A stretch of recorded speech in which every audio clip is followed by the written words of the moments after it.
सगळ्या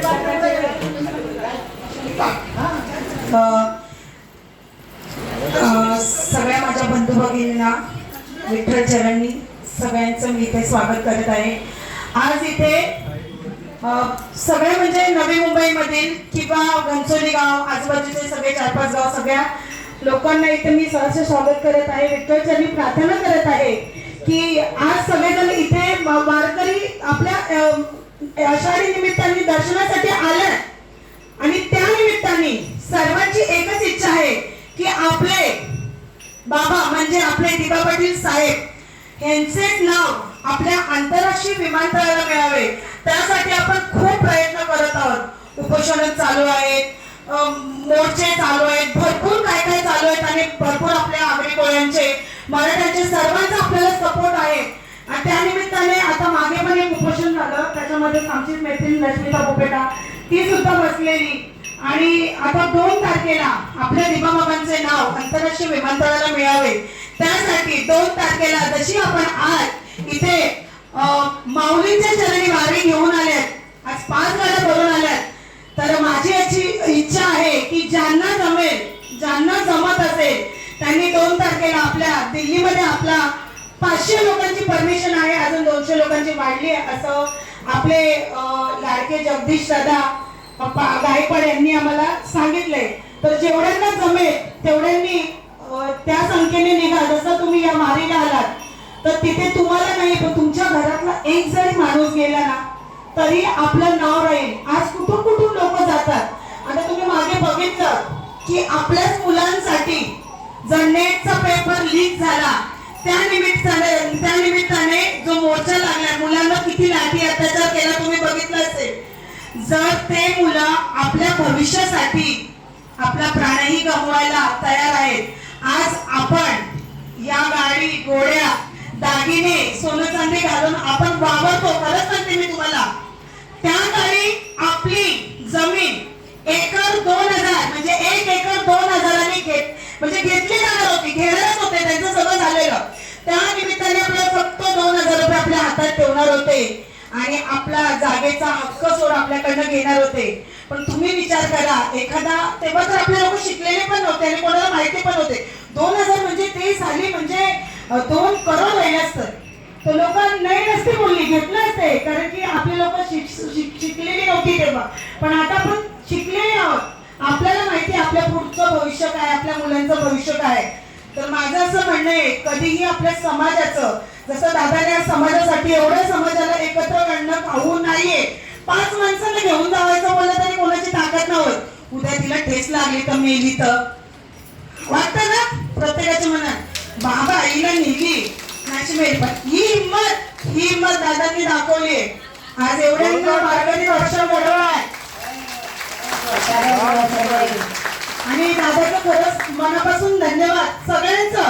तुमची जी कमिटी आहे सगळ्यांनी मी बघत आहे कालपासून की सगळेजण किती मेहनती आहेत। मला असं वाटायचं की म्हणजे मी पण करेल, काही नाही, बाहेर काय थकलेले असतात, पण एवढंच हे 5-10 मिनिटासाठी तुम्हाला सांगते, आपल्या आगरी समाजाचं कधी काम तुम्ही बाहेरचे बघितलं मराठ्यांची मोर्चा दाखवून जेवण येतं आपल्याकडं, बरोबर ना? आपण पण आपल्या घरात आपण नाही गेलो, पण जेवढ्यांना जमेल ना तेवढं जा। मी नेहमी असते, मला काय बोलतो ना मी काय सगळेच करत पुढे असतात, त्याला तुम्हाला देवाने पाणी नाही दिलं म्हणत दिलं, तुम्ही पण येऊ शकता ना, पण नाही बोलायला पाठीमाशी सगळे असतात, ही काय सगळे पुढे असतात। अरे पुढे असतो ना त्याला बोलू नका, तुम्ही तर जात नाही ना पण त्याला हिंदू नका। आणि आपल्या समाजाचं कुठलंही कार्य असेल तर सगळ्यांनी, माझं म्हणणं आहे की घरातनं एकतरी माणूस समाजासाठी निघला पाहिजे, नाही तर आपला समाज कुठेही दिसणार नाही। 20 वर्षामध्ये वाटतं आपला समाज गायब होईल, समजलं का? तर असं कुठल्याही समाजाचं कार्य आज कसं तुम्ही एकत्र आलात, दादांनी आणलंय, तसं आपल्या गावची मीटिंग असते किंवा आपल्या समाजाची मीटिंग असते। आज आपल्या दिबा पाटलांनी एवढंच काम नाही केलं, 12.5% नाही दिलं। जरा ज्या महिला जिवंत आहेत ना, ज्या मुली आपल्या पोटामध्ये आजकाल आपण बोलतो ना, अरे नाही अबॉर्शन व्हायलंय, पहिला पोरी असल्या का हे नको नको पोर नको होत होतं, अबॉर्शन करत होते ना, मुली नव्हत्या, मुली ठेवायच्याच नाही, फक्त मुलगा वंशाचा दिवा, पण मुलगी पण पाहिजे आणि मुलगा पण पाहिजे। गाडीच्या चाका 2 असतात तर दोन्ही चाका पाहिजे, एका चाकावर गाडी चालेल का?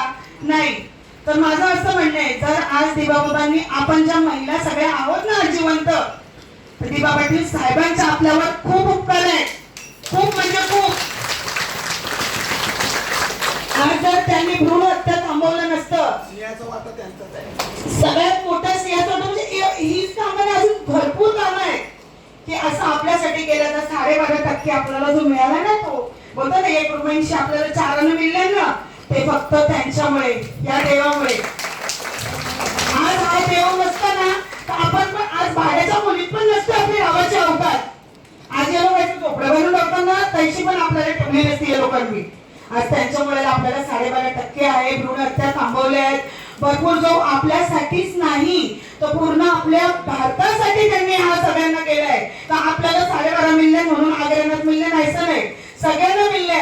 तर आपल्या आजूबाजूला पण असतात असे लोक, हमको क्या दिया है, मग काय आम्हाला काय दिलंय, अशा असतात घाटनिमित्त, आम्हाला काय करायचं नाही, तुमचा मोर्चा आहे, तुम्ही गाववाले जा नाही, तुम्ही पा तुम्हाला नाही दिलं म्हणजे तुम्ही आहे राहताच. आणि जो 12.5% तो फक्त आमच्या नागरिकांसाठी, शेतकऱ्यांसाठी नाही, सगळ्यांसाठी आहे, पूर्ण भारतासाठी आहे.